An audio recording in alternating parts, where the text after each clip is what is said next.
Assalamualaikum warahmatullahi wabarakatuh. Anak-anak, kita belajar materi matematika yaitu tentang pembulatan dan penaksiran pecahan. Ingat, pecahan itu sebenarnya adalah berasal dari sesuatu yang utuh sebelumnya atau bilangan yang utuh. Nah, bilangan yang utuh misalkan saya contohkan ini 1 ya. Kelihatan nggak ya ini? Kelihatan. 1 itu adalah berasal dari pecahan yang pembilang dan penyebutnya sama.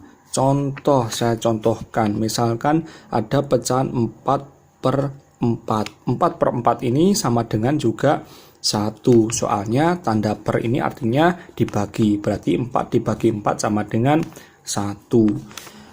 Atau 8/8. Ini artinya juga 1. Nah, terus lagi misalkan sampai bilangan itu meskipun tinggi bilangannya, misalkan di sini ada 20/20, itu hasilnya sama dengan juga 1. Soalnya apa? Ini tanda per ini artinya ada dibagi. 20 dibagi 20 itu hasilnya adalah 1. Lah, sekarang kita masuk dalam pembulatan dan penaksiran pecahan. Nah, ini rumusnya masih sama dengan pembulatan pada bilangan cacah yang pada materi sebelumnya. Misalkan kalau di buku kalian di situ ada pecahan 3/4. 3/4 ini dibulatkan menjadi berapa lah? Ini kalau di situ memakai garis bilangan ya, garis bilangan seperti ini. Tanpa seperti ini pun kita juga sudah bisa. Nah, ini 3/4 ini lebih dekat naik atau turun agar pembilang dan penyebutnya itu sama. Nah, ini kan mendekati 3/4 karena ini penyebutnya 4, berarti ini kan tambah 1 berarti sudah 4/4 ya. Ini tambah 1 berarti ini sudah mendekati ke 4/4 lah. Karena antara pembilang dan penyebutnya ini sudah sama, maka ini sama dengan 1. Jadi pecahan 3/4 itu kalau dibulatkan dan ditaksiran pecahan yaitu menjadi angka 1. Lah, lebih mudahnya seperti itu. Tapi kalau memahami garis itu agak sulit. Meskipun tidak memahami garis, tapi kalau intinya sama seperti ini, yang penting caranya lebih cepat, itu tidak apa-apa. Misalkan ini kalau pecahan biasa ya, masih ingat kan ada pecahan biasa. Sekarang kalau pecahan campuran, di situ dicontohkan ada 2/8. Ini artinya ya, 2/8 ini artinya adalah ada bilangan 2 lebih 2/8. Kalau dipreteli, dipisah, itu berarti ada angka 2 ditambah 2/8 lah. Duanya ini ditaruh saja sendiri di sini. Nah, sekarang yang dibulatkan ini adalah pecahnya. 2/8 ini dibulatkan menjadi berapa lah? Ingat kembali, antara pembilang dan penyebut harus sama lah. Itulah pembulatan. Misalkan ini patokannya adalah penyebutnya ini yang bawah 8.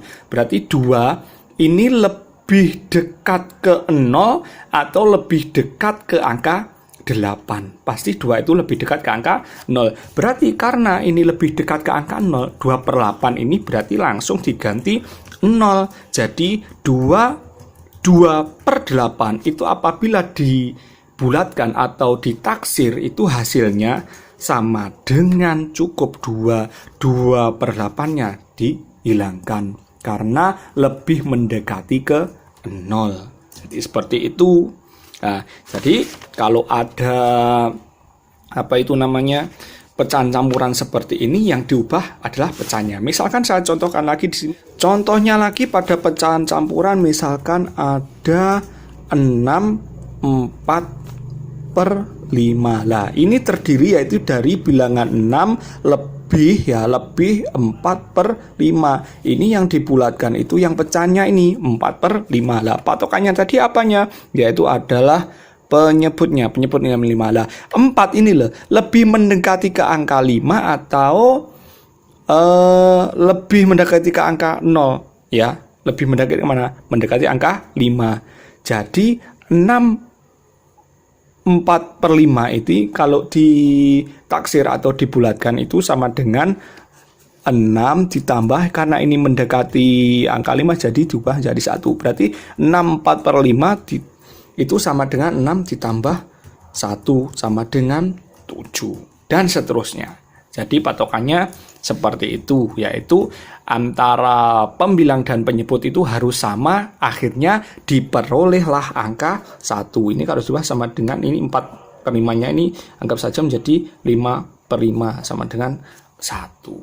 Nah, jadi 6 ditambah 4/5 itu kalau dibulatkan yang 4/5 itu hasilnya adalah 1. 6 ditambah 1 sama dengan 7. Begitu ya.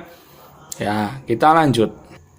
Kita lanjut ke pembulatan pecahan desimal. Di situ ada contoh ya, pada buku kalian halaman 25 di situ ada contoh 7,37 lah.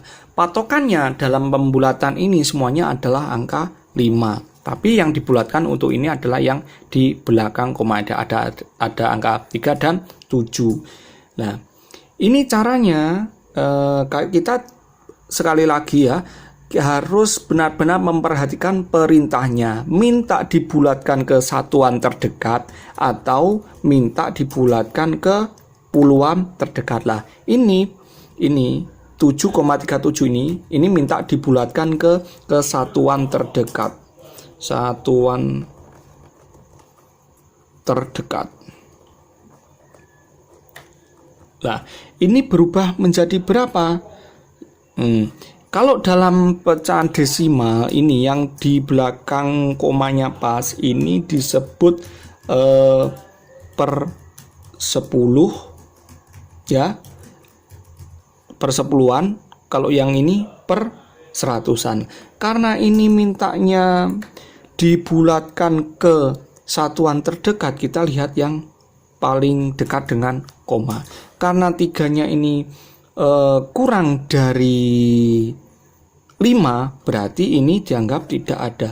Jadi 7,37 itu dibulatkan menjadi 7.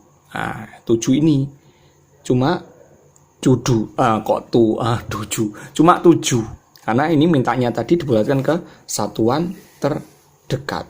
Nah, kalau misalkan mintanya dibulatkan ke persepuluhan terdekat, misalkan di situ ada contoh 6,19. Ya, berarti harus ada 2 angka.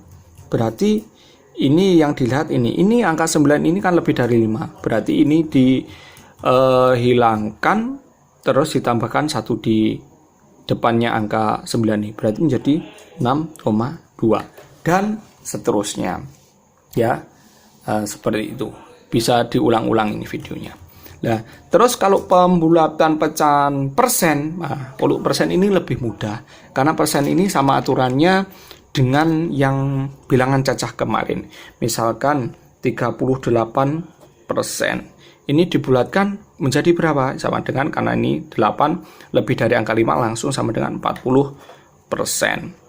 Kalau 34% dibulatkan menjadi, karena 4 ini kurang dari 5, ini langsung 30%. Dan seterusnya juga.